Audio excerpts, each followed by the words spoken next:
Welcome to the February 7, 2013 edition of Peace and Praise. My name is Amina McIntyre and I'll be bringing you a message today. Peace and Praise is just a little inspirational note to encourage, empower, and enlighten. If it touches you, offer a note of thanks. If it moves you, meditate on it. If it changes your life, please share with others. The next moment.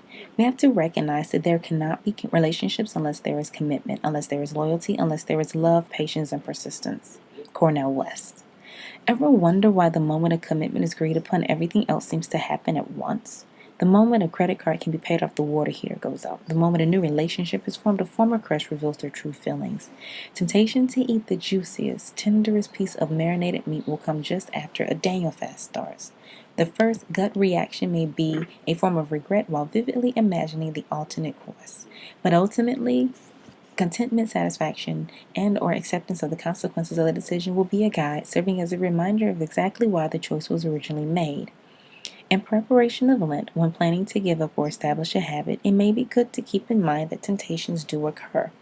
While we only hear about the final temptation 40 days and 40 nights in, the true test starts at the confession for baptism. The newness of the walk has not even worn off yet, and Jesus is thrust into a major life-changing moment. Everything is good. We feel great about our decisions. Then start the first hunger pain after a few missed meals, or the skirt you've been coveting for weeks finally goes on sale. These are actually more difficult because they can knock you off track before you even get settled into the new routine.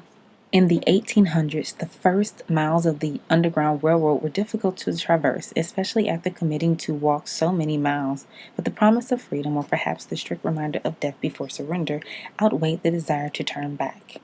In 1 Corinthians 15:58, Paul writes to the church in Corinth, "Therefore, my beloved, be steadfast, unmovable, always excelling in the work of the Lord, because you know that in the Lord your labor is not in vain." New Revised Standard Version.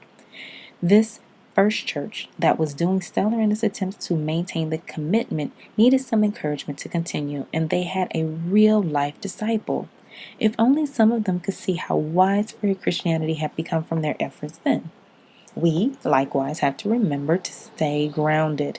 The decision was made for a reason, probably strategically with an earnest thirst, sincere thought, and sound mind.